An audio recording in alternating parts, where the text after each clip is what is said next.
This is the Tech Addicts Podcast.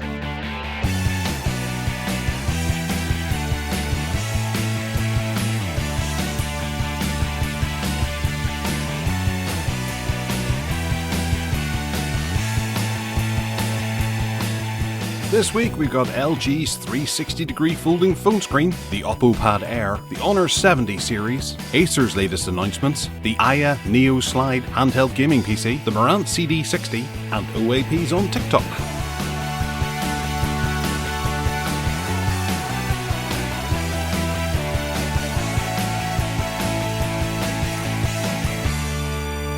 Hello and welcome to the Tech Addicts Podcast. I am Gareth Miles, broadcasting to you from the city of Bangor, and I'm with Mr. Ted Salmon as well, podcasting to you from the country town of Abergele. You didn't get cityness then? No cities here. It's a poxy little town. Oops, no, I'll offend all the locals now. Like any of them will be listening to this. Well, you're not like a rock star then, going around there on your shop mobility cart? And they're like, there's Ted Salmon. Please, it's a moped.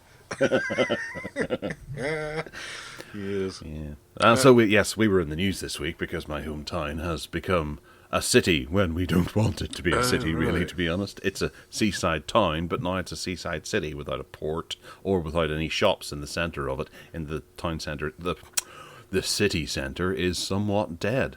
But I did notice that we managed it over Reading, which I believe Mr. Litchfield is from. Yeah. And he still lives in one of those poxy little towns, whereas I am now a big city mouse. They used to, in the old days, you could only be a city if you had a cathedral or over 250,000 population, which is how Southampton got in. Because I come from Southampton, and I can remember all that going on. And it was before my time, I think, but there was lots of talk about it. And they got in on population, and then they changed the rules because Brighton got in, and they weren't 250,000.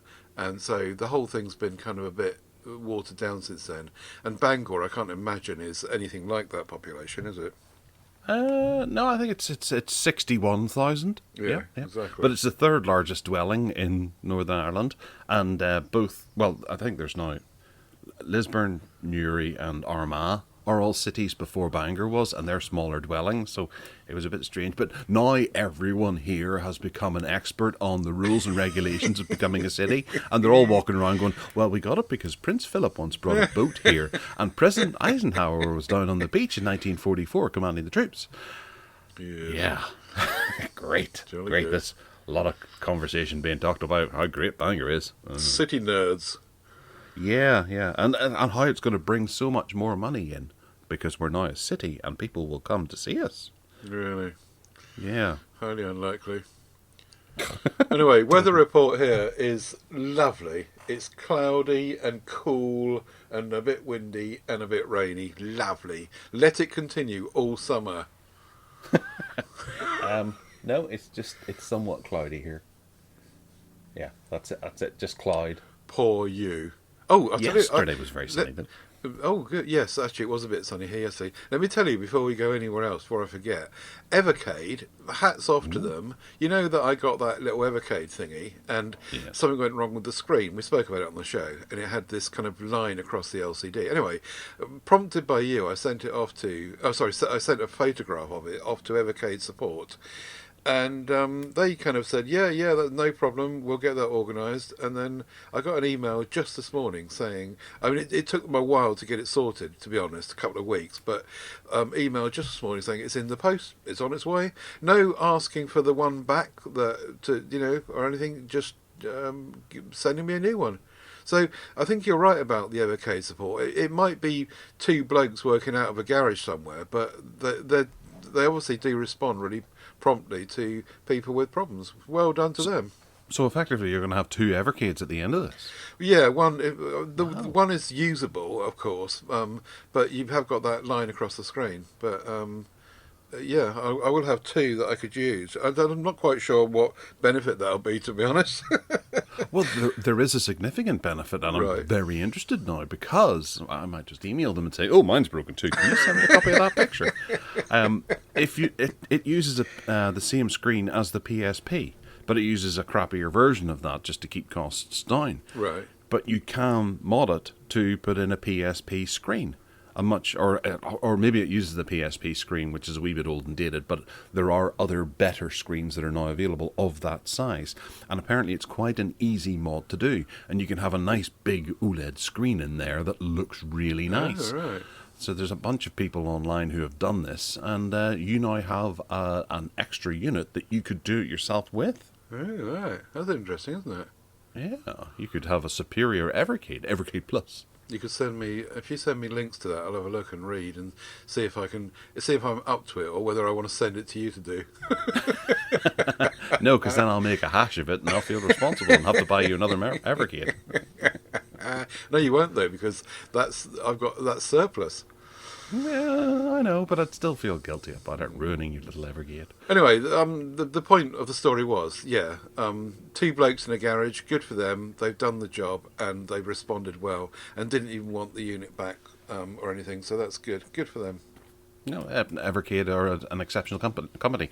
I really like their stuff. Also, there's I sent you a ticket actually to the upcoming announcement in a few. I can't remember what date it was, but there's some very big news coming from Evercade at some point during the summer. I'm quickly jumping into the chat to see if I could see what date it's on. May the 31st. Oh, right, okay. So next week, essentially. Right. There's going to be new carts and big news.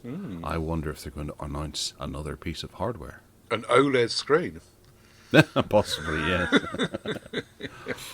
Yeah, it'll be cool. It's nice to see that they continue to maintain support for the original Evercade that comes out, because the cartridges all work on that, and they're determined to make sure that it works across both of the devices they have out now. And if they make a third device, that would be even better. If they just, I can't imagine what other one you would have. You've got a home console and a portable console. What else do you need? Evercade VR? Ooh. All joking aside, I mean, they could do one with a better screen, couldn't they? Because the screen is a bit crappy, to be honest. To be honest, I've never had a problem with the screen. Some of these games I have played on the Nintendo Game Boy, which had an even worse screen. This is still a notable upgrade on that. And given the price of it, I'm quite happy with it. 70 quid or whatever it is for that screen. Grand. Yeah. Steve Heinrich has written in about an online resource called Alternative 2. These are crowdsourced software recommendations. So if you were I'll let Steve explain it. I've got a big cut in my hand, I've just noticed. Flipping heck, where did I get that from? Right, okay. A helpful website that I've used over the years, and much better these days than it used to be, for finding alternatives to lots of mainstream software and services for all platforms. Punch in a piece of software or an online service, and it spits back all sorts of other options in the same realm. These results, are generally a good mixture of open source and paid alternatives. The site has introduced me to a lot of softwares and services that I didn't know existed.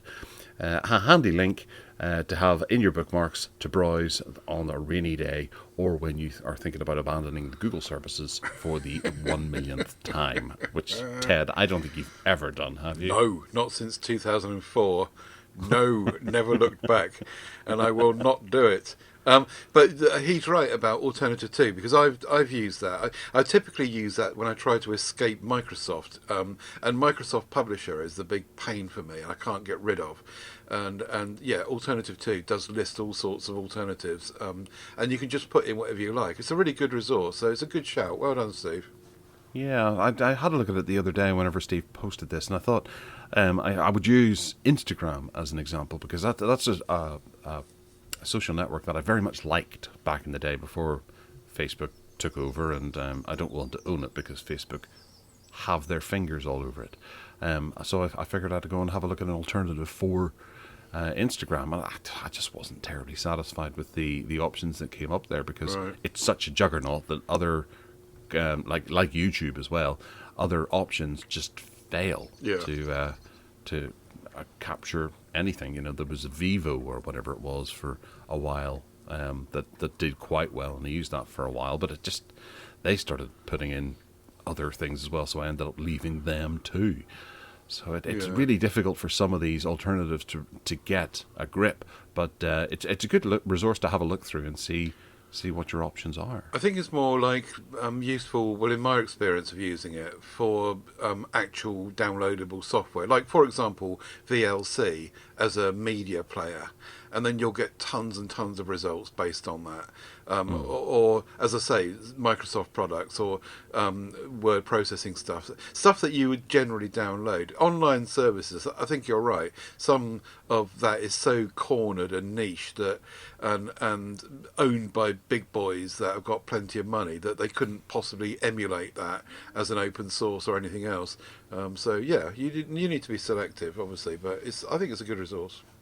And there's a nice selection of recently discontinued apps as well, so the likes of YouTube Vancied and YouTube Go are in there, so you can have alternatives to those. Google Cloud Print, that's an important one too, because a lot of printers have been left stuck behind, where you can't get access to your computer from, or get access to your printer from your newer computer. Yeah.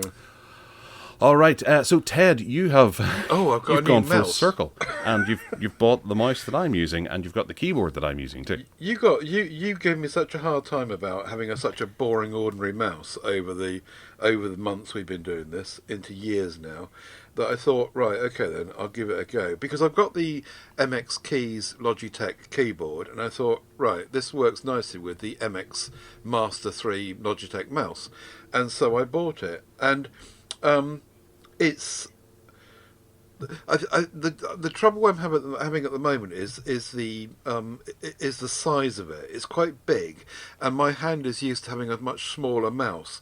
So I'm actually trying to get used to just handling it at the moment without using any of the fancy stuff. I'm aware of the fancy stuff, and I've downloaded I've added the software to the Logitech stuff already on my computer, and I can see what it does. I have started using the left-hand wheel for switching between tabs that are open. That's quite good. But there are kind of gestures like the left hand down, the left thumb down, and swipe up to desktop and all that sort of thing, which are kind of, I think part of it is getting your brain into the way of working. I've also been enjoying the infinite scroll. That's great. So there's a little button on the top, as you well know, and you can switch it between stepped scrolling and infinite scrolling. And when you put it on infinite, you just flick your finger across the wheel, and it just zooms down at a lightning speed. Whatever you're looking at doesn't seem to matter. So I'm really liking it, but at the moment, as I say, I think my hand is getting used to, after many years of using basic Amazon cheap £10 mouse, to actually the slightly different angle that my hand needs to be at, and it's slightly bigger, which means it needs to be further forward and all the rest of it. But I'm sure I'll get there, as you have. Well, yeah, it's a wee bit like living on pot noodles, and now you're starting to eat proper food. Your body's got to get used to it. See, there's actually been a couple of revisions of the MX Master 3. I'm actually on my second one, and I'm sure you remember what happened to my first one whenever I had my tragic coffee accident and spilled coffee all over it, and I got all sticky inside. But having changed from one to the other, I've noticed that there are differences between this and the one that I used to have. Oh, right. And the scroll wheel used to go whenever you didn't turn on the infinite scroll, whereas now it's an awful lot smoother, and it is just a very light stage as it moves down the screen. But it's where your thumb rests.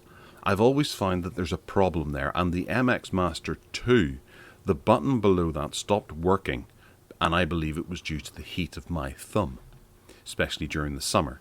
And I had my thumb there for a couple of hours. Maybe I was gaming or doing something that was quite intensive one day, and I noticed that the plastic or the mat or whatever material it is started to bow because of the heat coming off my thumb. Right. I've got a funny feeling that it's happening on the 3 as well now, because I do frequently have to lift my thumb out of it because it's getting so warm in there. Oh, okay. And just looking at it now, it's not I can feel dimples in it where perhaps the material has heated up and expanded.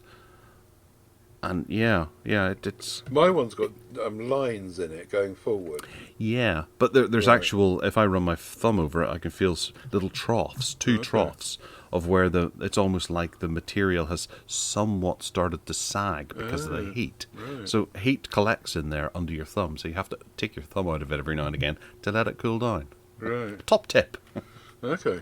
Anyway, it's really nice. It's nicely made, and looking at the software, the Windows software, there's oodles of options and stuff, and it looks like it's going to be great fun. And the one that I was interested in, I can't remember what it's called now, but the one where you can just swipe your cursor between multiple devices, across your tablet or whatever.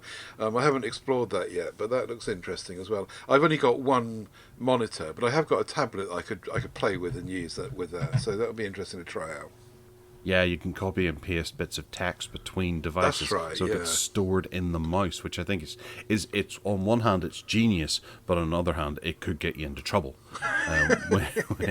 Because I would use this on my computer, but thankfully my work computer, I just you can press the device switch button and the Bluetooth jumps onto my laptop. Between my home computer and my laptop. But because I can't install the main drivers on that, I can't use the copy and paste tool Right. to paste stuff into my work computer or vice versa. But I do believe that you could accidentally paste something that you shouldn't be pasting onto an entirely other device. It's something that it sat at the back of my mind going, "Ooh, I'm glad that doesn't exist between these two devices." Yeah. Anyway, it's not cheap. I got some money this month from my Amazon affiliate points, which is great, and that paid for most of it. But it was 79.99, I think it was, isn't it? And you can see why it costs that much. Not just the hardware, but the whole of the clever software and all the buttons and how you can use it and assign it. It's good. I'm looking forward to exploring it more. Well, I don't think there is a better mouse on the market, and there's a lot of recommendations for good mice.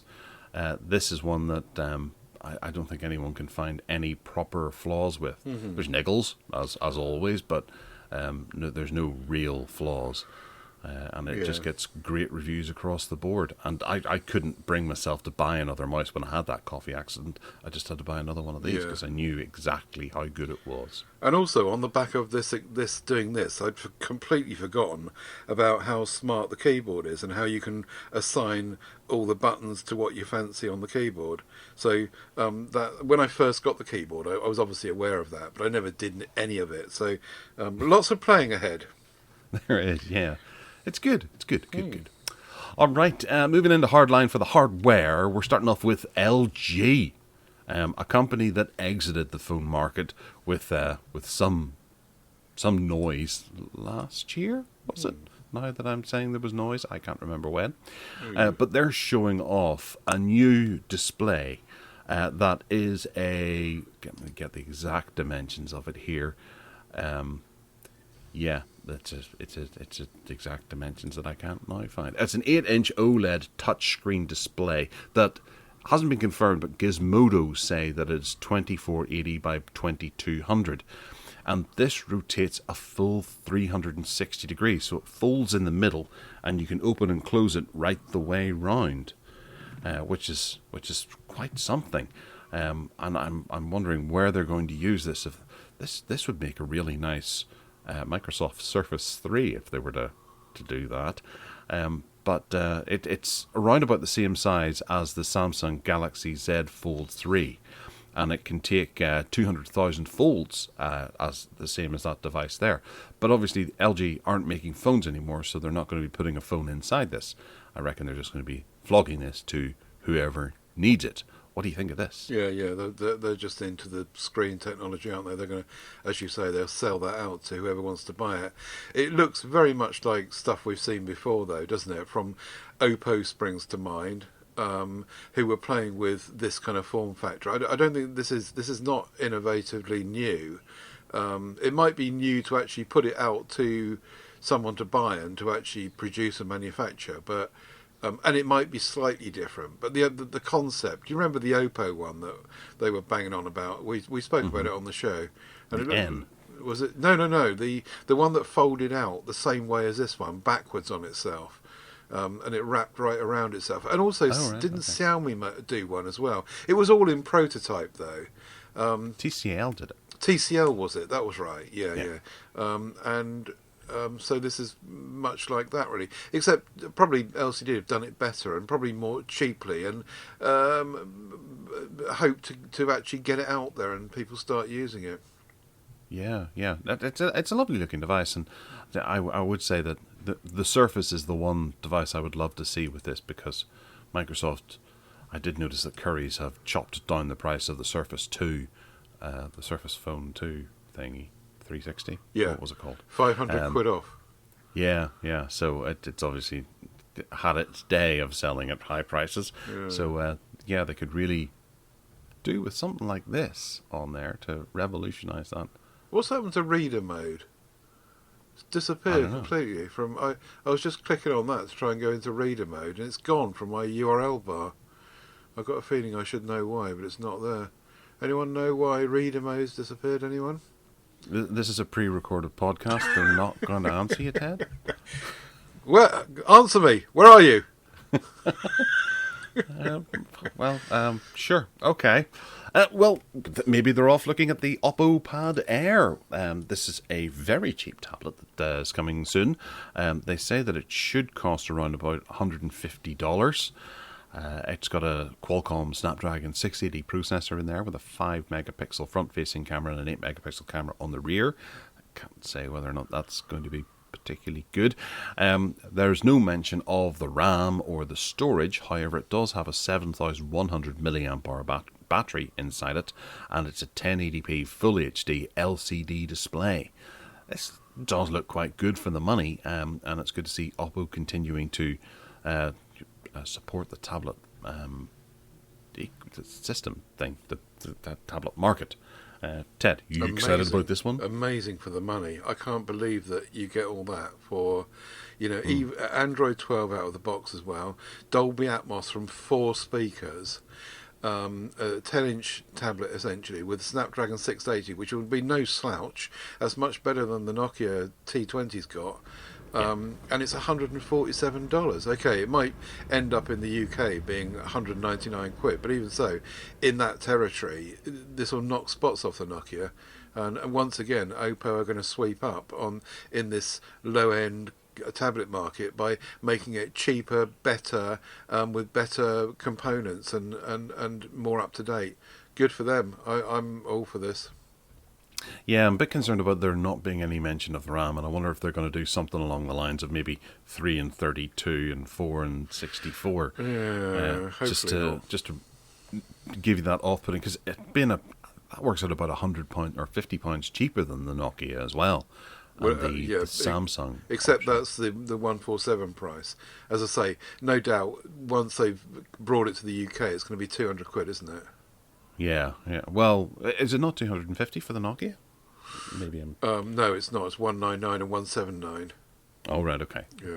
Well, hopefully it has a decent amount of RAM that's going to keep us happy. Yeah.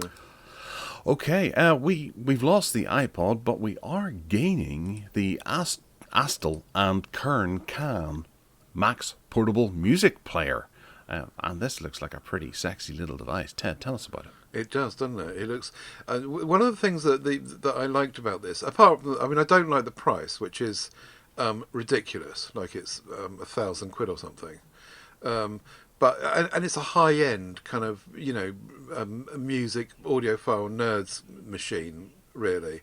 But one of the things I did like about it is that it's not saying that we're replacing your phone. We acknowledge that people are still going to have their mobile phone, and their mobile phone is where it's at, and everyone's going to be using them. What they're saying is that this device is going to work with your mobile phone. You can sync your smartphone to the device, and we'll take whatever's on your smartphone and we will upgrade it to get the highest quality reproduction through our machine. And that's what they're doing. They're saying is use this in tandem with whatever source you've got, and it might be, you know, 2 devices instead of 1, but this thing will do the business. Apart from the fact that it looks absolutely gorgeous, and it looks like it's beautifully made. It's got all the ports you could possibly want, and loads of storage and micro SD, blah blah blah. You know, the whole thing, and it just looks amazing. It's even got the older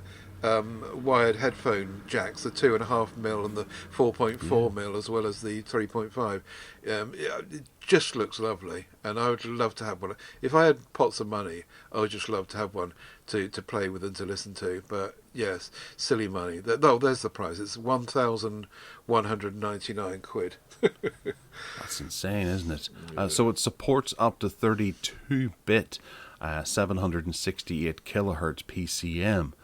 And yeah, a serious bit of kit that is. But as I say, I think the good thing there is about the hookup to smartphones, and them not saying that, they're acknowledging that the world's moved on. So yeah, you're going to have a phone, okay, but this can pair up with your phone and will make it special. I like it. Yeah, and if you've got that £1,200, you would do well to spend an extra £1,900 on the Campfire Audio Pathfinder headphones that they're releasing as well. Which, wow. They come with a standard, 3 cables come as standard for 2.5, 3.5 and 4.4 headphone connections, so you can use any of those ports that you like on the top of this. Wow. Gosh. It's expensive stuff, isn't it? I've never had an Astounds Kern anything, but I think I'd like to. Dear listener, have you? Let us know. Let us, us paupers, know exactly. They're not there. Fair point. Well, they won't mind us talking about the Pebble founder, who is going to be hoping to produce a small Android phone. And he's got an online questionnaire that allows you to fill out how excited you are about the idea of having a sub 6-inch display that is around the size of the iPhone 13 mini that most people will be happy to say didn't sell terribly well. He wants to put in cameras as good as the Pixel. The person wants to put in a camera as good as the Pixel 5, running stock Android, and have a Snapdragon 8-ish in there too, with 5G, punch-hole front camera, 8GB of RAM, and either 200 or 128 or 256 gigabytes of storage. Right, okay. There is a wish list on there of how much you would, or what things you would like, rugged or IP68 fingerprint sensors, hardware with mute switch, what exactly you want. And I think I just keep saying he, the person wants to put together a decent device for around about £700 to £800 that has just a smaller 5.4-inch 1080p OLED display. Ted, this sounds like something you would like. Eric Mijikowski. It's a shame about the Pebble Watch. It just eventually kind of gave up and went away. But, the vision was interesting, and he did well with that, I think. And maybe he'll do well with this. Although we have seen a trail of devices that are spoken about in this kind of way and just don't go anywhere. And the whole nothing thing, the whole nothing phone and nothing pads and all the rest. Who knows? It might still come to something, but it would be a shame. The size, actually, I think that a 5.4-inch screen would be too small for me personally. I think it needs to be 6-inch screen minimum. I don't think I can see it. And if it's stock Android, unlike iPhone and iOS, they've made on iOS the way that the stuff on the screen looks fabulous on a smaller screen. So on a 5.4-inch iPhone 13 mini, not that I've ever had one in my hand, but I have got an SE 2020, it just renders better. With Android it doesn't, and whatever you do with changing elements on the screen, it doesn't work as well as iPhone does. So I think that 5.4 is too small. And if I was going to contribute to the wish list, I would say just take that up a bit, make it a bit bigger, because that is going to be too small for Android. But hats off to him. It's a good vision and good for him. Let's hope it works out. Yeah, absolutely. It's good to have another option on there, and some people do say that phone screens are just far too big. This will be nicely pocketable, so it'll appeal to some. Indeed. Not to all, but to some. Yeah. And moving from one thing to another that is very similar, there is an Android app creator who does the simple mobile tools on Android, and he's looking to do an open source phone himself with all of his know-how, having a very kind of locked-in special app store that has a robust suite of 22 official apps. But the person's looking for other suggestions of what to include when it comes to, say, for example, a web browser or an email client, to have another competitive smartphone on the market that isn't Android and isn't Apple. We've seen this before I think the article mentions the Fairphone and things, and I think Firefox had a go at it as well recently, and Sailfish and all these other applications or other operating systems. I think this is more like the Sailfish thing to me, to be honest. I think that this is, in actual fact, last night I wasn't particularly aware of simple mobile tools, but last night I went and downloaded some of them and played with them, and actually they're really nice. They're really nicely finished. They're quite basic in many ways and bare bones, but for example, the in the music player, there's no way to collect online album art. If your album art is not in your files with your files, then it just won't get it. So it's very bare bones in that respect. But there's a whole huge suite of these, and I'm more excited about this, I think, than what the Pebble bloke is doing, because if they can turn this into something that has got everything going for it, then presumably it would still run on the back end of Android, but they could make it into something interesting and different. And they've already got 22, was it, of their own apps. They only need a couple more. Yeah, you're right. The web browser was one of the ones that were missing. They'd only need a couple more to get it going and make that an alternative for people. I'm really excited about that. I think that'll be really interesting. And you can almost play with it now without even having to think about any new hardware, because it's if you had a spare phone, you could say, right, I'll set this up with no other information, just put these apps on it and see how you get on. It'll be a really interesting experiment. I like it. Yeah, no, it does. It gives the network some extra options that normally we're without. But it's generally for the hardcore. I can't imagine this becoming the next big thing, which is really sad. But look at the amount of times that they try to do that for desktop computing. Windows has such a stronghold of a operating system that Linux is having trouble. But although it is on the rise, old Linux and various different distributions, it's just never going to be able to overtake Windows in the long run. No, but if this thing still runs on Android and it still has the Google Play Store, then the user could still install other stuff as well. What they could do is just bake in to the package their own phone app and their own contacts and their own calendar and their own But if the user, much like Samsung these days, if the user wants to ditch those and use the Google ones, then they'll be able to. I think that's the way it's supposed to work. Yeah, but this is a privacy focused alternative. So it's sort of installing the Google suite makes that somewhat redundant. Right, okay. Well, there's not enough details about it yet, but it depends what open source actually means, whether that's the OS or whether that's going to be, just an alternative. I don't know. We haven't got enough details. Yeah, well, we'll see going forward as to what happens there. What we do have some details on, and a very, very short trailer, is the Honor 70 series, which is going to be unveiled on the 30th of May, which again is next week, and it has a rather snazzy looking camera that reminds me of the OnePlus Nord. Yeah, the Nord 2T. Nord 2T. Yeah, it's got two rather nice black blobs on the back, which are your cameras. The rumor is that there's going to be an Honor 70, an Honor 70 Pro, and an Honor 70 Plus, and they should be running the Snapdragon 7 Gen 1 with the Honor, that will be in the Honor 70, the 70 Pro with the Dimensity 8100, and the the 70 Plus Pro Plus with the Dimensity 9000 chips. So it's quite a variety of different chipsets, but it should hopefully keep the price down.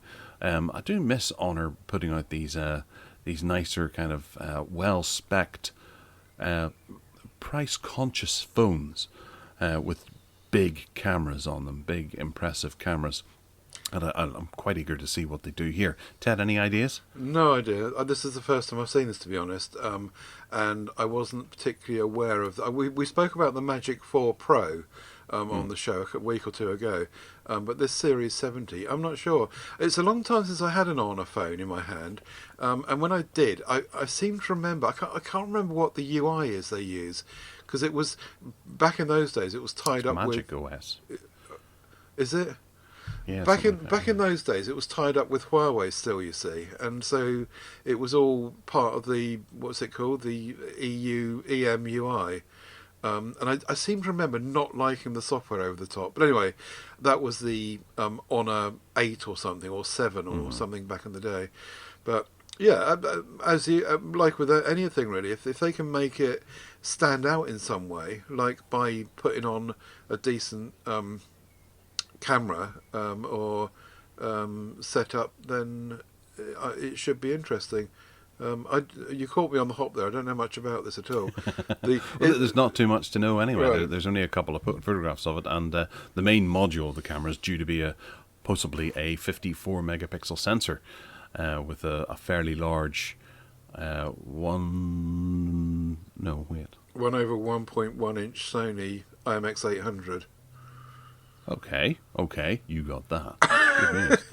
I just read it. That's all. Oh yes, I see it there. But I think whenever we were talking about the Magic last week, it's quite a high-end device, and I was saying that I missed the Honor sort of lower budget kind of devices where they had really good specs inside, and all of a sudden, lo and behold, this arrives. So this seems to be taking the mantle, because I had an Honor 7 and I think an Honor 8, and it's hard to believe that there's been 62 different generations of phone before this Honor 70 in the last however many years. The new Honor thing is quite interesting. The Honor 50 was spoken well of, and again, I never had one. Was there an Honor 60? I can't remember. I don't know. But I don't think so. I'd like to give it a try. It's been, as I say, it's been a while, and I give it a try. The mix and match of the chipsets is a bit odd, isn't it? And they're certainly not flagship. They're not 2022 chipsets. The Dimensity 9000 is certainly up there, but it's not. Snapdragon 7 Gen 1 is not flagship. But as always, it comes down to price, doesn't it? What's going to be? There was an Honor 60, sorry. It was China only, but okay. We didn't get it. Hopefully we'll get the 70, though. Okay. I think we will. I think the Honor are rolling out globally now. Yeah. Well, that must have changed things since December. Yeah. Aye. All right, okay. So Acer had their next at Acer event, which they used to have in New York City, but I don't know if they did it online this year. But they released they've announced a bunch of new devices, some nice laptops that they're going with to start with. There's the Predator Helios 300. It's a very nice looking futuristic, and it looks a bit like a spaceship, I suppose, with those thrusters at the back to be able to navigate its way through the Milky Way. Ted, what can you tell us about it? Does it have any exciting features? The nice exciting feature is that it's got a 3D screen, and when you dig down into this, what that means is, for someone like me that has, if you've ever used a Nintendo 3DS, which I've got one here, there's a 3D mode on that device. Now, to be honest with you, I turn it off because it gives me a bloomin' headache to look at it. But it's very clever. It means you don't need glasses. And what Acer are doing here, allegedly, is, well, not allegedly, they've announced they're going to make their screen on the laptop with that same kind of slider that you can turn onto 3D if you want to, and everything will be like looking at that thing on the Nintendo. And it was really clever. I loved just looking at it to see what they were doing. Playing games on the Nintendo 3DS was just great fun. I had the 3DS XL, and it's really, really clever. And you think to yourself, wow, how are they doing this without special glasses that we've got used to with cinemas and all the rest of it? And they just did it, and it works. And as I say, if you don't get headaches by it, I'm sure it'll be absolutely fascinating. You got small air headaches with the Nintendo. This is just going to give you bigger headaches, possibly. But it's well spec'd as well. It's got a Core i9 12900H processor with NVIDIA GeForce RTX 3080 laptop GPU inside there.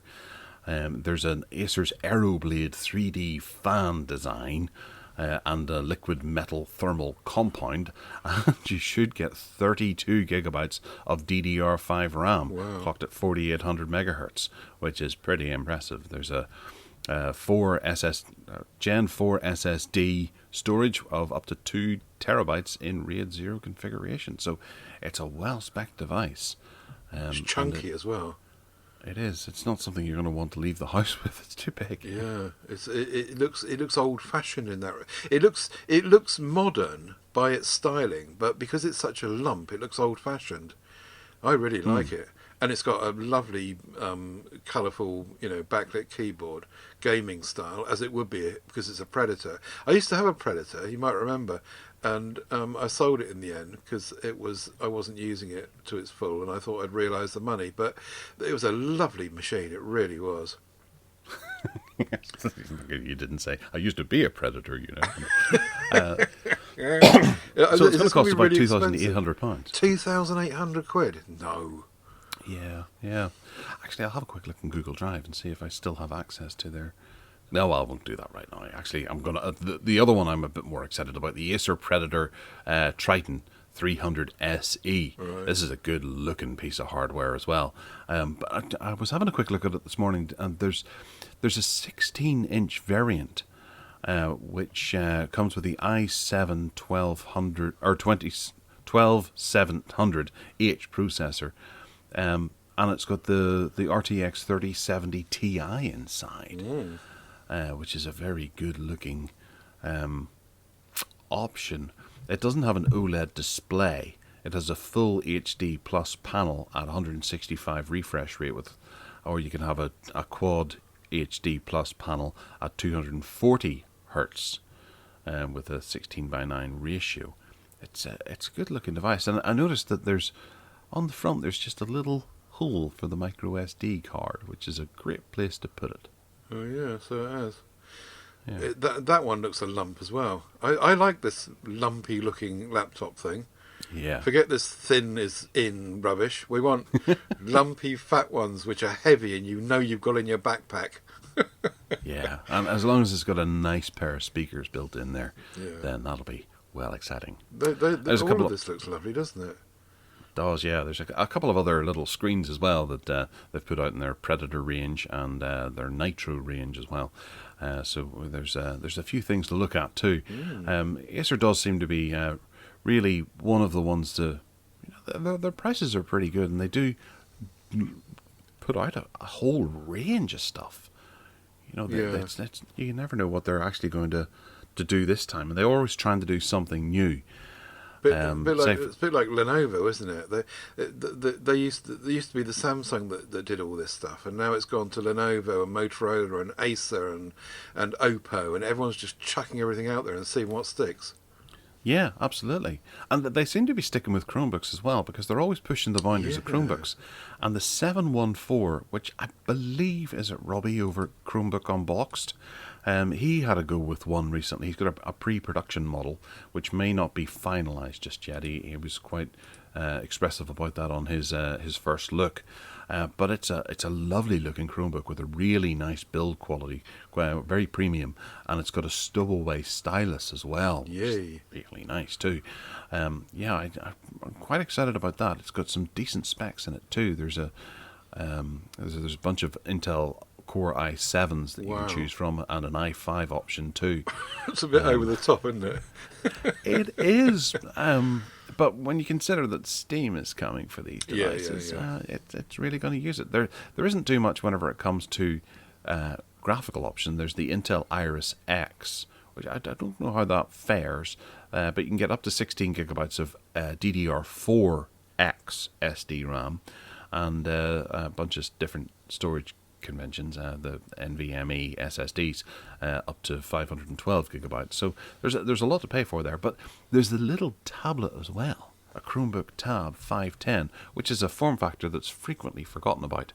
But they're looking to put out a nice wee $400 priced Snapdragon 7C Gen 2 powered tablet, which is really quite nice. Ted, do you like one of these? Before you go to that, I just wanted to mention about the battery on the Spin 714. Because it says that it's got a fast charging thing, which means you can get 4 hours use from it with 30 minutes of quick charge, and I think that's quite significant. When you're on the road with your Chromebook, that's the kind of thing that matters. Plug it in somewhere, have a coffee, and you're good to go again. So I think that's a nice feature. The tablet, the 510 tablet looks nice. Not sure about the specs. 64 gigabytes of storage I just think that's limiting on any device, to be honest, even a phone. And 4 gigs of RAM. Don't know. Presumably this is Android, is it? No, it's Chrome. Is it ChromeOS? Oh no, it's ChromeOS. Yeah. Oh, you did. So maybe it will work better if it's ChromeOS on the limited hardware. But yeah, it looks good enough. And this is a niche, this place, because it's not Android, because it's Chrome OS. There's not very many of these tablets out there that are that. Lenovo makes some, of course, but most of them are heading for Android, aren't they? Yeah, they are. It does have notably large bezels, so you can pick it up and grab it. And there's a stowaway stylus as well, which they seem to be getting into. Oh, yeah. Hopefully they put them in as standard on everything, even their Windows ones as well, because it's got still some decent point and click, but tap to do stuff options for a stylus. But it comes with there's an option for a clip-on keyboard as well that doesn't look the most ergonomic, but still might function quite well to have a little portable office on the go with Chrome. It looks a bit clunky, doesn't it? That keyboard, if you compare that to the Samsung ones, it looks clunky and not very well finished to my eye. Yeah, but if you have a look at the very bottom of the tablet where it clicks into that folio case, there appears to be an extra something added on there. So I'm wondering if there is actually, a special layer of case that you put on it in order to utilize this folio case as well. Right. Do you see that? No, I'm not quite sure what you mean. It's got a slot that you put the device into, isn't it? It does, but there's something around the edge of at the bottom end. There's like two speakers, and I don't know if it's the design of the tab or not. But if you have a look where it's sitting above the keyboard, you can see the speaker grills at the bottom of the tablet. Right. They say that the speakers the grills are, what does it say? Just front-facing speaker grills. Mm-hmm. So yeah, maybe they're designed to, instead of pushing out the sides, they're pushing them out forward and assuming that you're using it up that way, and it's facing you. Yeah. But it does actually look like something that's clipped on as opposed to part of the tablet, with the lines that go around the side. Oh, I see what you mean. You reckon that's part of the case? Okay. Well, I don't know. Okay. 'Cause the next image has it showing in a portrait form factor, and you can see the speakers down the side. Yeah, you so can. it is like there's something clipped around it Right. to have the speakers, or maybe it's just a two-tone design. Very odd. It's strange. Yeah. Odd design. Anyway, that's $399 by the looks of it. It's not a bad price. Not bad, not bad. The same price as the Klumsky K2 mechanical keyboard. Now, Ted, you popped this up on This looks on lovely. MeWe. It's a mechanical keyboard with a 12.6-inch touchscreen display built into it, and I think you've hit the nail on the head. This looks amazing, and I want one. Have you watched the video? I have, yeah. There's somebody using it. If you click through to the video, dear listener, who I know you're not listening right now, go to about halfway through where the video, which has got no dialogue on it, it's just some bloke playing with it. About halfway through, it starts showing what you can do with the screen, and it just looks great. It looks great fun. You don't like mechanical keyboards, I do, so I'll be all right with that. But to be able to have I say that. I do like them. I have used them, but whenever you've got perfection, you just don't need to go back. It looks lovely, doesn't it? I really, really want one, and it's not that expensive, really. Okay, it's 400 quid, but with that, what sort of screen is it? Is it an OLED? I bet it's not, is it? It's an LCD. No, it's an IPS. Yeah, so LCD.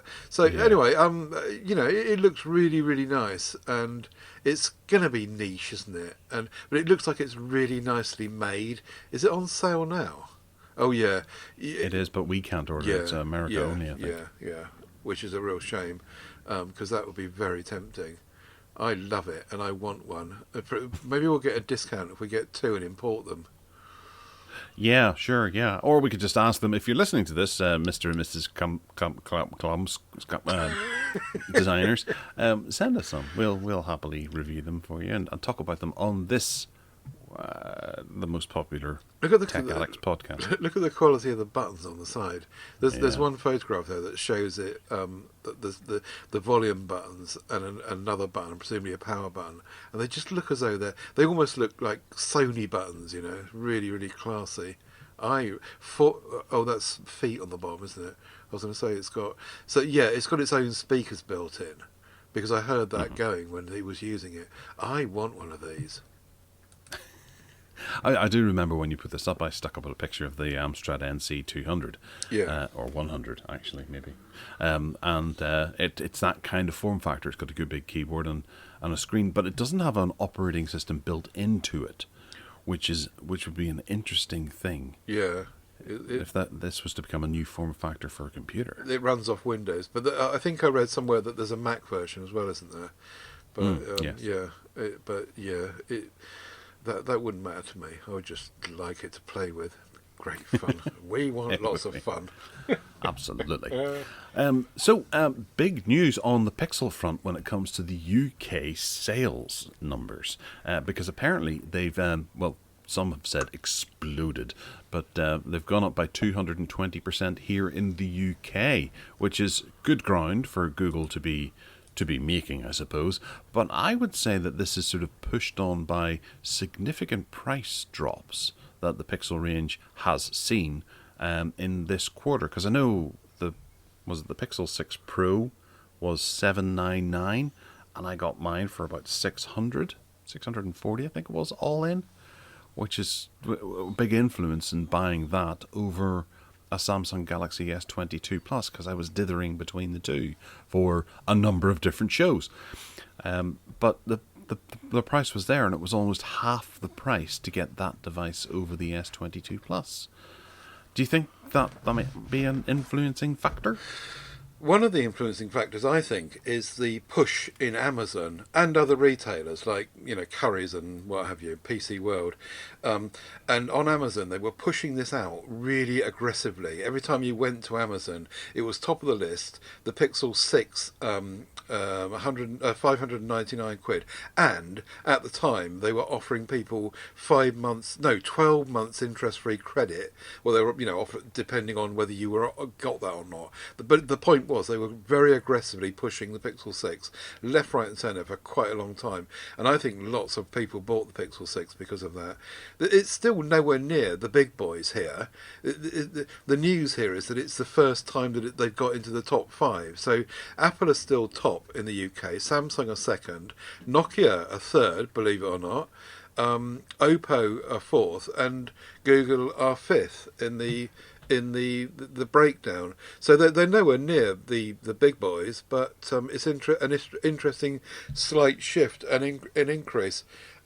Yes, I do think that a lot of it's to do with that Pixel 6, which they've very aggressively marketed, I think.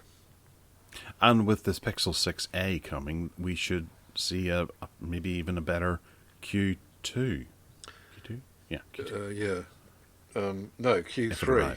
Q3, yeah. Will be by the time it gets here, yeah. And I think we said last week I really like the look of the 6A.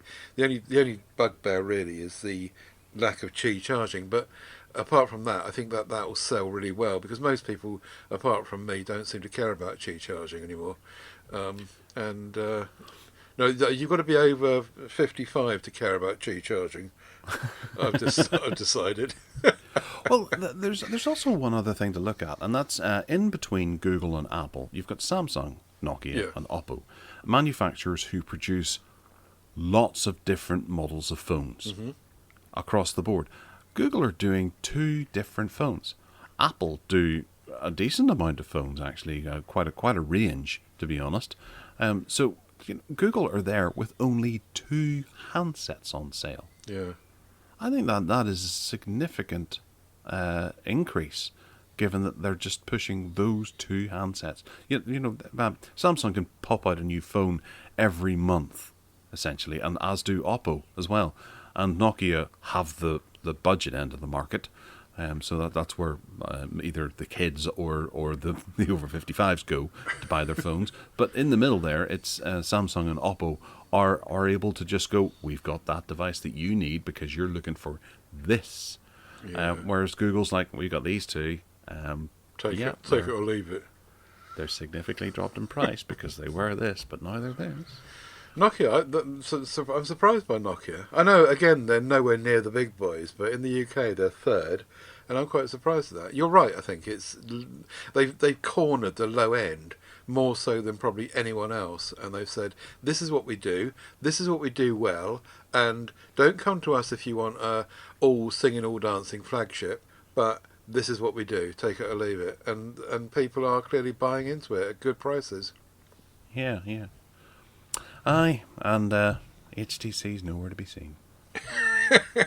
Neither Siemens or NEC. HTC is still going, apparently. I looked at that a couple of weeks ago, and they're still out there. They're still making phones, just 1 or 2, and they tend to only sell them in type. Just 1 or 2. they only models, you mean, not actual sales. Yeah. They tend to only sell them in Taiwan and out there. You don't see them in Amazon UK, but they are still going. Yeah, no, absolutely, because they make the Vive as well, the headset, so they're still about. Okay, speaking of gaming and headsets and things like that, there's 2 very nice looking devices that have popped up. The first one we're going to go to is the Aya Neo Slide. Oh yeah, that looks lovely. This looks like a T-Mobile Sidekick was probably the first thing that sprung to mind, or the Sony Q. What was it again? Clio. Well, I can't remember what. Was it? Was it the Clio? The CLIO Clio? No, was that the one around Palm? It was a. Never mind. Oh, right, okay. You'll know when you see it. There was a Sony thing that was out years ago that was very, very desirable. It was an ultra mobile portable PC that its name eludes me at the moment. But this is gorgeous, and it's spec to boot. The Steam Deck is obviously making waves because it's a handheld PC gaming rig. This one doesn't put it to shame, but it gives it a good run for its money because it's got some significant hardware increases inside it, which will probably have an effect on battery at the end of the day. The Steam Deck is running the processor which has a Zen 2 in it. I can't remember what it is off the top of my head, so I can't see it here. But this has a Ryzen 7 6800U inside, which has a Zen 3 inside it. It runs at 2.7 gigahertz as opposed to 2.4 gigahertz of the Steam Deck, with a turbo mode of 4.7 gigahertz, and the Steam Deck has 3.5 gigahertz. So the max frequency of this is 2.2 gigahertz, and the Steam Deck is 1.6 gigahertz. It has faster RAM, it has more compute cores in the GPU, and it just looks pretty fantastic to boot. It's got a full QWERTY keyboard hidden under the screen. It's got a 6-inch 1080p display, so I guess you could say the horsepower may be diminished because it's pushing a 1080p screen as opposed to the Steam Deck, which does a 720p screen. It has an RGB backlight on the keyboard, and it looks gorgeous. I mean, if you're holding this, Ted, if you're walking down the street, you will have other ladies on mobility carts coming around you going, "Here, let's go for tea." Just mobility cart. I don't know. I was on one yesterday and I thought, it's in the back of my mind. The thing looks... You're right, it looks absolutely gorgeous, and I want one. I was trying to size it up in my mind, and it's got a 6-inch screen, which means that that bit in the middle that slides up is the same size as my Pixel 5. And that means it's no way going to be pocketable. Well, cargo trousers pocketable, but then that's probably not the point, really, is it? It's it's a mobile gaming outfit, and presumably you can run other stuff. Is it running Windows? I don't actually know at the moment. Okay. I think they're probably going to try and align it compatibility-wise with Steam on Linux, or what the Steam Deck is going to do. That would make sense rather than having Windows 10 running on there, or 11. The OQO, is that what you were thinking of? It is, yeah, the Sony Vaio UX as well. OQO. I don't remember that one, but yeah, and the keys again, they look really Sony. They look gorgeously made, and a backlit gaming multicolour keyboard. Is there any pricing on this? Is it actually available? No, not yet, but it's coming, and coming soon. It's going to be £1,000, isn't it? Well, they say it's going to be a lower than usual price tag. Yeah. And if they got this in under what the Steam Deck is going to go for, then that would be knee-knockingly amazing. If this was £500, yeah, just imagine. It looks lovely, doesn't it? I want one. It does. That's two things I want on this show. I don't think it looks that big. The Steam Deck is a chunky mother, and you could beat your mother to death with it. This, I think, is a wee bit smaller. Given that slidey touchscreen, it's got to have some sort of mechanism in it in order to do that. I do wonder whether it'll be feature driven, or like button operated, or you have to push it up with your thumbs. But Aya are no slouch whenever it comes to these designs, so I do have a good feeling about this, because we've got another Aya product to talk about as well, which isn't quite as impressive as this, but yeah, I think this is going to be head-turning when it comes out. Very nice, yeah. The other one hasn't got a keyboard, has it? Do introduce it. Well, this is the Aya Odin, and it was reviewed over on Engadget, and they do reckon that it is one of the top retro gaming handhelds. This is focused more so on the catalogues of video games that are out there, and it's got a 6,000 milliamp hour battery inside it. There's a couple of different options of it. There's the Lite, the Base, and the Pro. The Lite has a MediaTek Dimensity D900 with 4 gigabytes of RAM and 64 gigabytes of storage, and a 5,000 milliamp hour battery. The Odin Base has a Snapdragon 845 with 4 gigabytes of RAM, 64 gigabytes of storage, and that 5,000 milliamp hour battery. But it's the Odin Pro that proves to be the big sucker here. It's got the Snapdragon 845 with 8 gigabytes of RAM and 128 gigabytes of storage, and a 6,000 milliamp hour battery. And it should be retailing for about, probably here it'll be about £300, but they're saying $290 right now. It's got the Adreno 635 backing it up there, and they say that it should last for about 6 hours worth of PS2 emulation and GameCube emulation as well, which is really intensive. That requires big specs to be able to do those older platforms.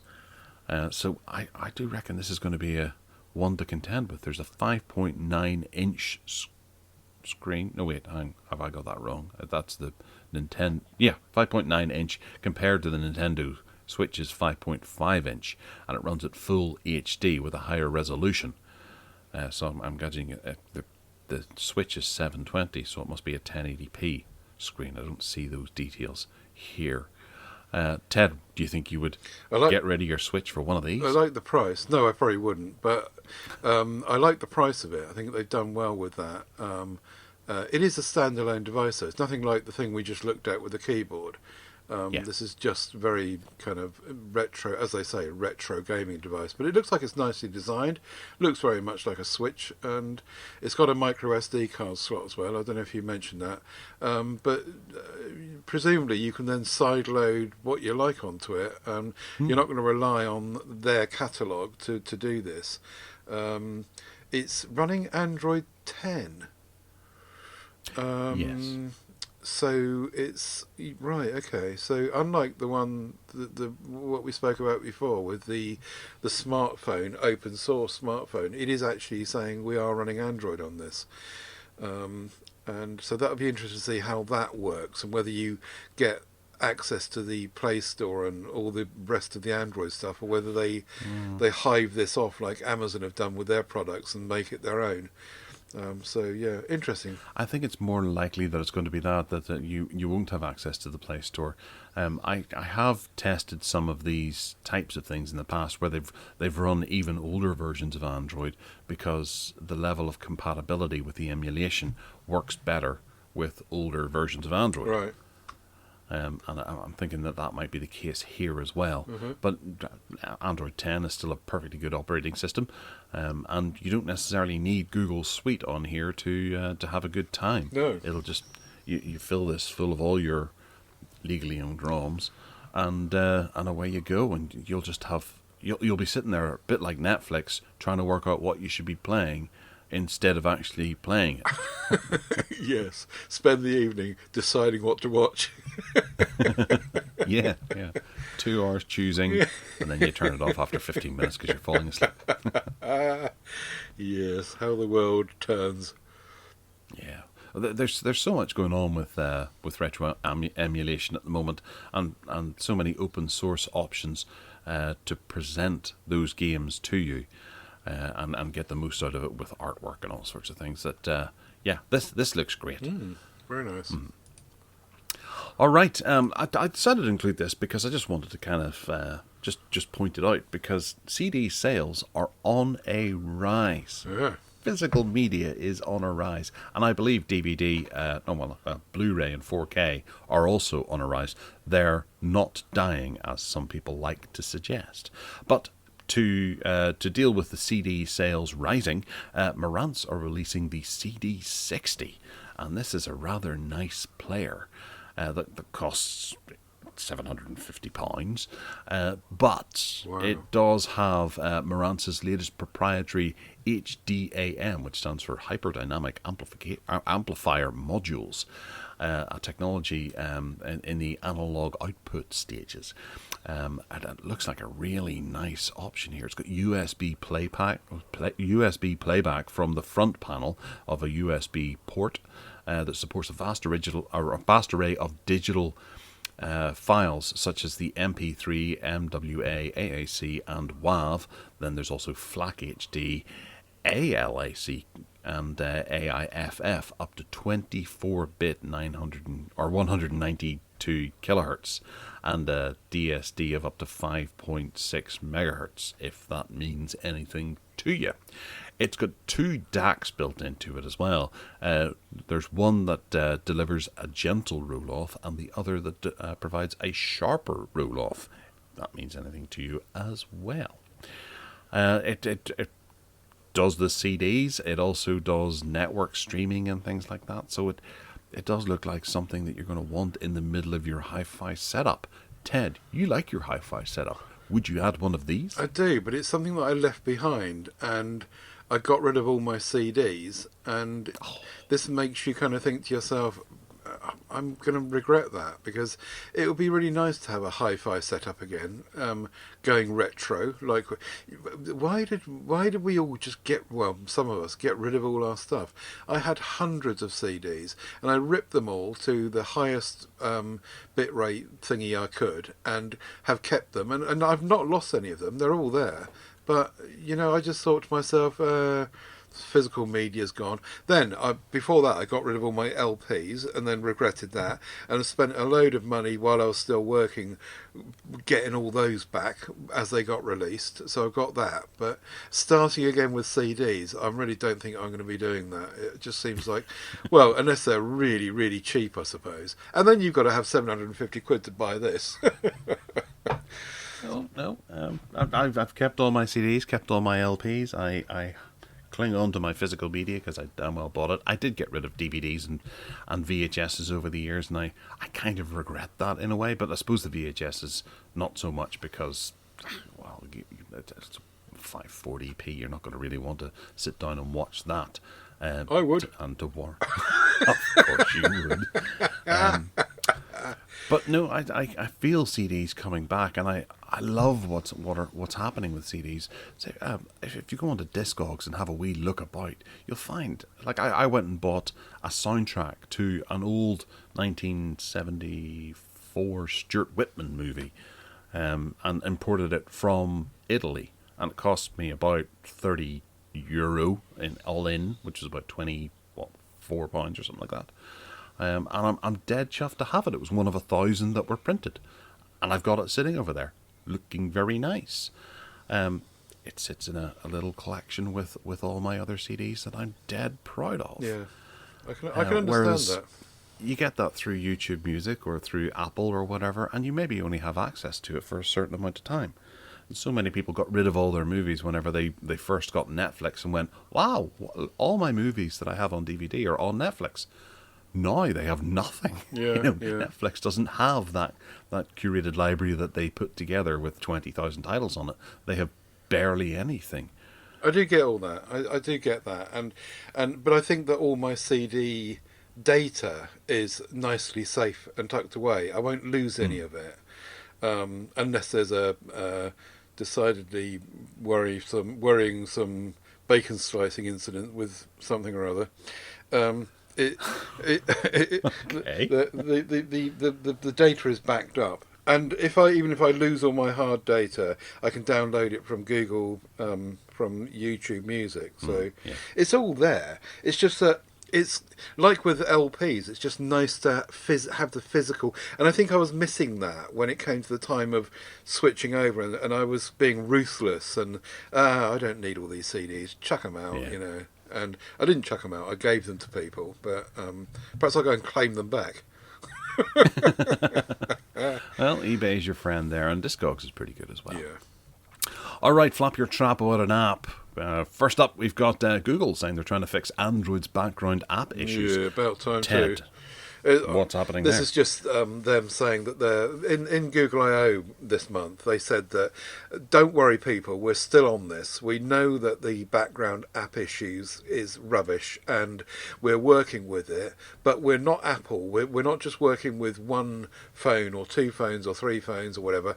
We've got thousands of different phone manufacturers out there to work with, different OSs, blah blah blah, and it's hard work, but we're still working on it. And you can see that every day, in the morning, if you open up your phone, open up Gmail, and it's sitting there the same as it was the night before, and you refresh the screen and all of it pops in. So, it just doesn't, it's not working properly, and they're trying to make it work, but with an eye on protecting people's battery life as well. And I can understand it's a difficult task, but they just made the statement that they're still working on it. We haven't given up. Well, work harder, Google, damn it. Yes.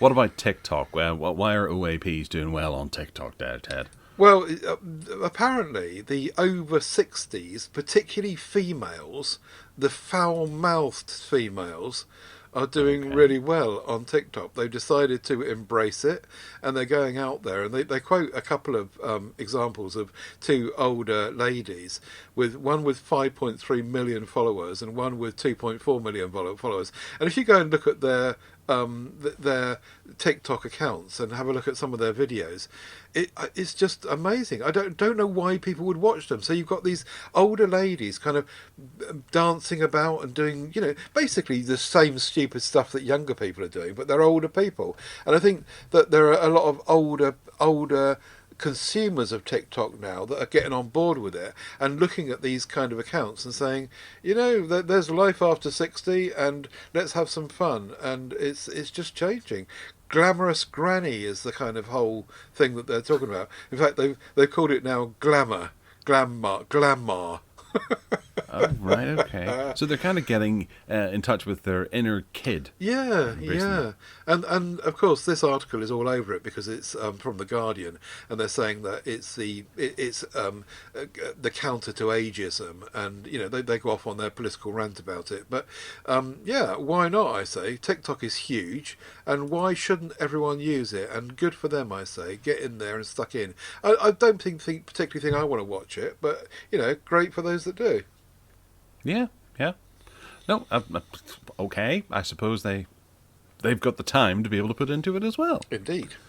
They do. And you haven't started your TikTok videos, have you? Dancing around the house? I'm just not a video creator. I don't like what I look like, and so I hate doing videos. If I liked what I looked like, if I looked like someone very attractive like Steve McQueen, I probably would. But I thought you were going to say Steve Litchfield there. Sorry, I didn't mean to laugh so raucously there. Hello, Steve. No, I suppose it's one of those things, you don't have to watch your own videos. You could just make them and go away. I suppose I don't appear on camera anymore anyway, so... Yeah. Because it's just so hard with women just falling in love with me when they lay eyes on me. It's difficult. All right. So the app launcher on Chromebook. What's going on there? Why are people getting in a fuss? There's nothing going on really. It's just that I discovered something that I hadn't realised. That when we talked about the app launcher that they'd brought into ChromeOS on Chromebooks for, I think they brought it in with version 100 and going forward from there, which most people should see now. It's off to the left and it looks very much like an Android. I hadn't realised that, much like Android, you can make folders. I don't know if you realise that, but you can actually make the tray look exactly like it does on your phone. And I completely missed that point. And so this week it was highlighted by this article we're going to link to, who actually are complaining about the article is actually complaining about some aspects of it, but laying that aside, the point is that it's very much more useful with folders, and I've missed that point altogether. So there you are. I'm pretty sure we talked about them on the show. Well, in that case, I didn't listen, did I? I think you were the one who was telling me about them. In that case, I don't listen to myself. Okay, so you don't listen to yourself and you don't like looking at yourself. Wow. Moving on. Parallels. Parallels was something that I used when I had a Mac, an iMac, because I wanted to use Windows and I was fed up with using Mac OS, and it was all a bit pointless. And in the end, I flogged the iMac. Anyway, Parallels was something that enabled me to use Windows on a Mac, and this has been made available. It's been available for some time for Chrome OS, but the news here is that they are now supporting it. Parallels are supporting it for a greater number of devices. They initially only supported certain devices with certain chipsets and certain amounts of RAM and storage, and now they've expanded that out, and they're now including more and more devices with different chipsets and bringing the bar down, if you like, which is really good. The bad news is that I don't know if you know any more about this than I do, but it seems to me that it's not available to ordinary users. It's just in the enterprise sector, and you can't get hold of it. If you go to Parallels website, which we'll link to in the show notes, it's very clear that it says if you want this, you can make application to us, and There's no price. We're not talking to you about pricing. Make an application, and we'll look at it, and we'll start talking to you about it. It's like it's a closed shop for enterprise and education, and that's your lot. So it's a real shame that, because I probably would use that to get some of my Windows stuff onto my Chromebook. Do you know any more about that? No, I don't. I'm just having a look now to see. I could buy a new license for £50 or £70 even. Well, they're offering you a price, not saying make an application. No, well, I suppose that's for Mac actually, as opposed to ChromeOS. Oh, there we go. Free trial or watch demo. Yeah, if you free trial. If you go down, let me. Request your free trial. Yeah. It's all about talk to us, and we'll see if we'll let you have it or not. It's really like a closed shop. I suppose maybe it's one of those things where they don't want people running it on a £150 Chromebook and doing videos about how shockingly poor it runs. They want to be able to know exactly what your specs are before you go out there and start using it, so they can at least say, no, look, it's not going to run very well on your system. Why do you want it? Oh, right. So you reckon that if you went through that process, they would let you have it? That they would just kind of vet you? Okay. Pretty much, yeah. Okay. So if you're, or if you're trying to run it on Flex, Chrome OS Flex or whatever it is, on some aging hardware, it'll probably melt. Right. Likely, possibly, okay. Maybe. All right. So the HP Elite Dragonfly Chromebook. This is a really expensive Chromebook. It's a beast. That runs Chrome, because Chrome doesn't run very well on all hardware. Whenever you open up 452 tabs, so you need to have really, really big hardware in order to have that many tabs open. Is that right, Ted? No, it's not right at all. I have loads of tabs open on my Chromebook, and I've got no problem at all. Mind you, I have got a Pixelbook, which has got, seriously good hardware inside. But 1,149 quid for this Dragonfly, and that's only at the base specification of an i3, 8 gigs of memory, sort of RAM, and 128 gigs of storage. So when you go up the chain of this, you can be paying over $2,000 for a higher end version of this. I'm not sure who would buy this, apart from people that have got pots of money and they just fancy the tech side of it. But who, people in business, going to buy this? What are they going to do with it? All right, you can argue that it's going to be much better than a £150 Lenovo Chromebook, but it's probably not going to be that much better than a £600 Acer one. And I don't quite get who they're targeting with this. Do you? Well, yeah, you spend $1,200 on a Core i3, 8 gigabytes memory, 128 gigabytes of storage device. Excuse me. Or you can go on to, I don't know, Curry's and find a similar spec for around about £400. Yeah, exactly. It doesn't make any sense to me. Right. I can understand with a Windows laptop you may get other extras included, but for whenever it comes to Chrome, it's the same experience, just slightly faster or slightly less chuggy. Whenever you stick in a faster processor and more RAM. What are they doing? I don't get what they're doing. I just don't see the point of this. So maybe it comes in a nice box. It does look nice. I mean, the hardware looks lovely. It looks beautifully made and all the rest of it. But so it should be at that ridiculous price. Incidentally, the $2,000 one is the enterprise version. We're back to enterprise and education again, aren't we? We're just blocking out all the rest of us. Anyway, yeah, very silly. Moving on. Well, the enterprise version will feature all kinds of high-end features. Okay. So there you go. Like more RAM. Well, there's a screen option that can hit a whopping 1,000 nits of brightness. Okay. Because you need that, don't you? Yeah. Come on. I mean, come on. Come on, HP. Get your act together. You've got a lovely name for it, though. I like the Dragonfly name. That's great. Yeah. It was a substandard Kevin Costner movie back in the day as well. All right, hark back. A really quick one because I can't really remember too much about this, and I wanted to have a chat about it. And I went searching to see if I could find the model that we had in our family, and after 20 minutes, I kind of decided this was going to be the one, and then wasted so much time looking for my device. I had to give up and just concede that maybe I don't remember it as well as I used to.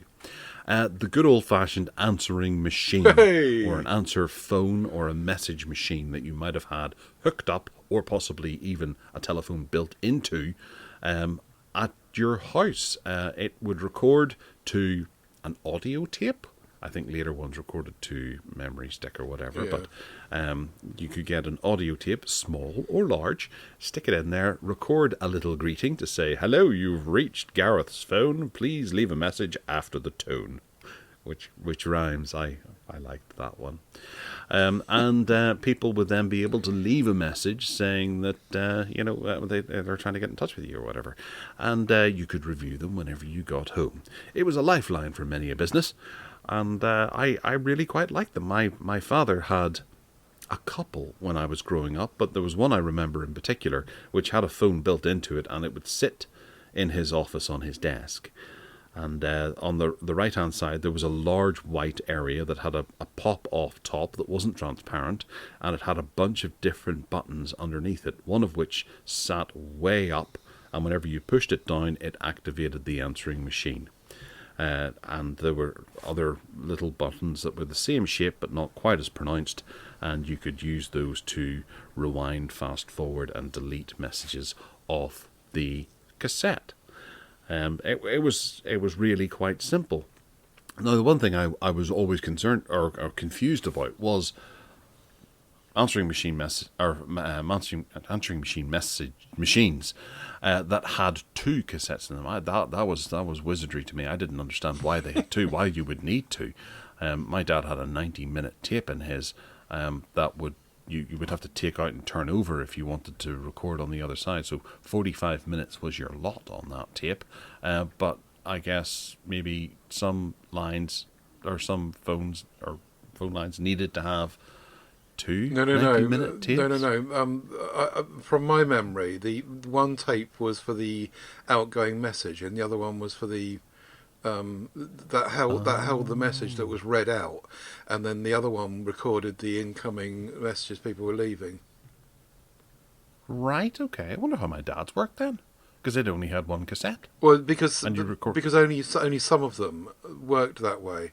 Most of them didn't work that way. Thanks for that, Alan. That's a hell of an answer. Okay. So the ones that didn't work that way, as I understand it, did have a chip in them, and when you recorded your outgoing message, your leave a message, that was recorded on a digital chip inside the machine, and the tape recorded what they were leaving, because that could be a much longer message or bunch of messages, whereas the digital chip inside did the outgoing message because that was very small and short. But before they got to that stage, some of the machines put the outgoing message on a tape because they didn't have that bit digital bit, and so it kept it separate. Is that a better answer? Yes, thank you very much for that. I do vaguely remember the cassette holding the greeting, but perhaps it's another one that my father had prior to that. But the one thing I remember mostly about this was whenever you got home and you checked it, or at least my dad did, he would come up to me and he would say, "I take it your friend such and such is having a good time today, because he's left a stupid, goofy message looking for you on the answering machine." And these were in the days before BT came along, and you could actually just check it and then delete the ones that were relevant to you. So you had to go down and stand there shamefully listening to your friend making stupid noises on your answering machine, or forgetting to hang up, and you could listen into what was happening in the background. Yeah. And maybe he was being shouted at by his mother or something. Yeah. Like, "Get off the phone!" Yeah. And he hadn't hung up properly. But they were great fun, and I think they were really important as well to society. whenever you watched a movie, there would always be important clues on the answering Yeah. machine messages, and the police would take the tape away and analyze them and things. Whereas they can't really do that now, and it's a whole platform that is now lost. And you have to have thumbprints in order to be able to get into people's answering machine messages. A couple of comments. Firstly, do you remember? I can't remember how you did this before the internet, but we used to be able to get famous people to do your message for you. I seem to remember that being before we were all online. So I guess you must have sent off for them or something. I don't know. So that was my one observation. And the second observation was where this got all really complicated. I think was when they introduced remote access, so you could be the other side of the world and dial into your phone and then tap in a bunch of codes and whatever and listen to your messages and not have to be there. And that I did do that. It was complicated to set up, I seem to remember, but I did do that and it did work, and we had great fun with them. But the not that I was over the other side of the world, I might add, but. But yeah, the famous the celebrity outgoing message thingy. Can you remember how we got hold of those?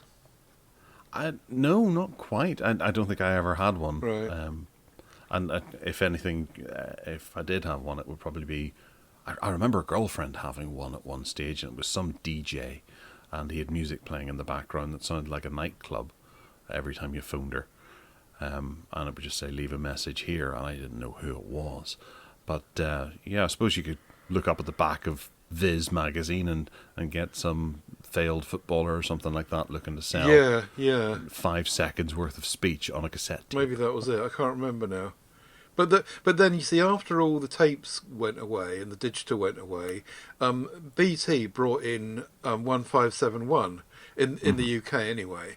And it just rendered all of these machines completely useless because and then initially those 1571s were the BT woman's voice only, but then they evolved it so you could then record your own. And so all of this, a bit like Google's server if you like, everything was held in the cloud online somewhere, and you didn't need to have any machines anymore, and it all worked very differently. Probably very much like it does now still.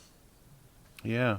It was one lump of technology that was wiped out overnight. Yeah. It was crazy. It was great though. How some of those machines I remember back, and particularly the BT ones I remember for some reason. I think the BT ones we had because you could hire them as part of your BT package, and you didn't have to go and buy them and pay £100 at Curry's for it. So you could just, you paid so much a quarter with your bill, and so we had these BT ones, and watch them evolve. It's a good shout, and we had great fun with answering machines.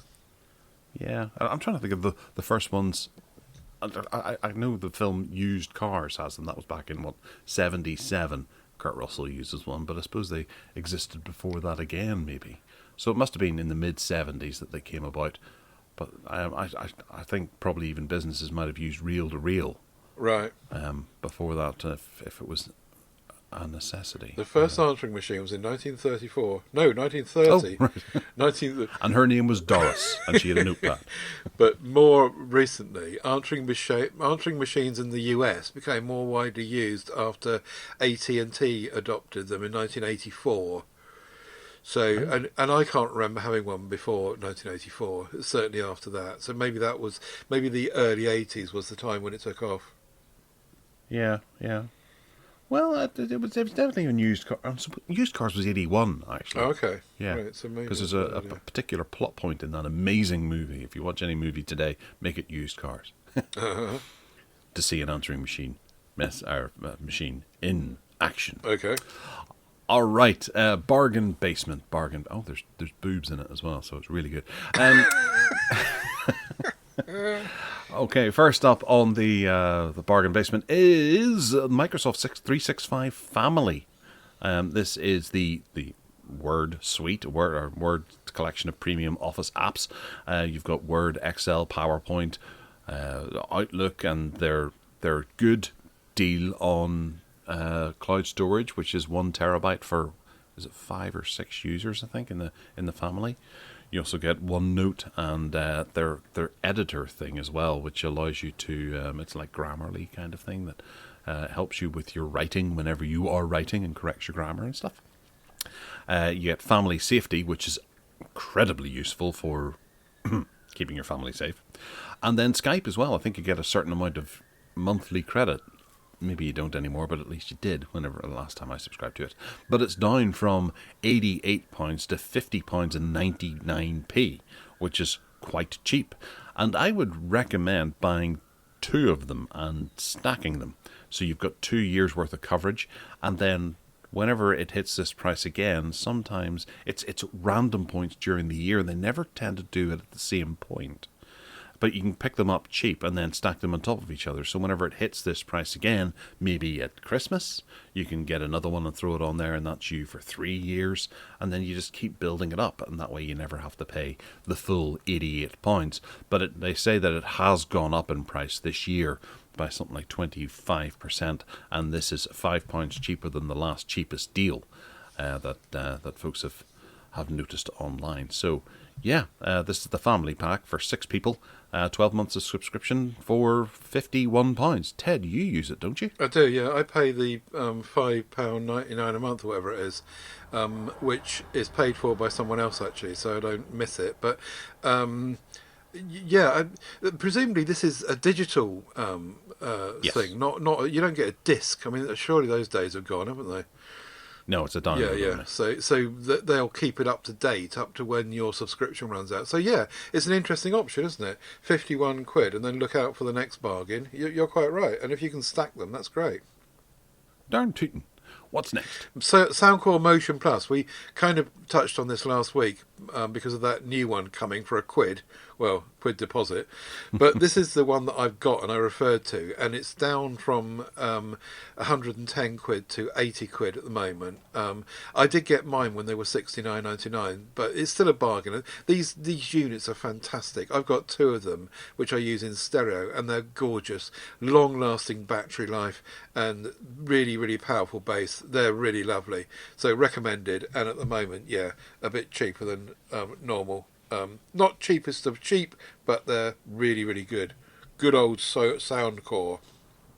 Yeah, it's only the black one at £80. The red and blue ones are still 110, which is... I didn't know they had different colours. Oh yeah, so they have. Oh, that red one's nice, isn't it? But it's still expensive, and you don't need it, Ted. You've got them. I've got 2 already. You could paint it if you need to. Yeah. All right, the OnePlus Nord 2 has seen a bit of a price cut over on Amazon. The OnePlus Nord 2 5G version, this is the 8GB of RAM, 128GB of storage, SIM-free with triple camera, 65-watt warp charging, and a 2-year warranty. Comes in grey seal, just to be nice. It's down from £400 to £300, but you can also get 5 monthly payments of £60 through Amazon's. That's really spooky, because I've just bought one of these off of a member from the group. It's the 256GB and 12 gigs of RAM version, but he sold it to me, and I got it for half the retail price, basically, just over £200. And I'm really looking forward to it arriving to review it, but it's got an awful lot going for it, and yeah, £100 off. That's a good price. If you're not going to buy one second hand like me, that's really nice. Yeah, it is brand new. Well, with that 2-year warranty, it's a good option. But again, there is another option, because you can also get the OnePlus Nord 2 Pac-Man edition, which is the 12GB 256GB storage option that is down from £489.97 to £369.99. So it is significantly more expensive, but then it's got double the innards. Yeah. But it's also available on 5 monthly payments for £74, which is a good deal, and it's got Pac-Man on it. Ain't that nice? I'm still not seeing these, but I am seeing them on Kindles and stuff like that, Amazon only.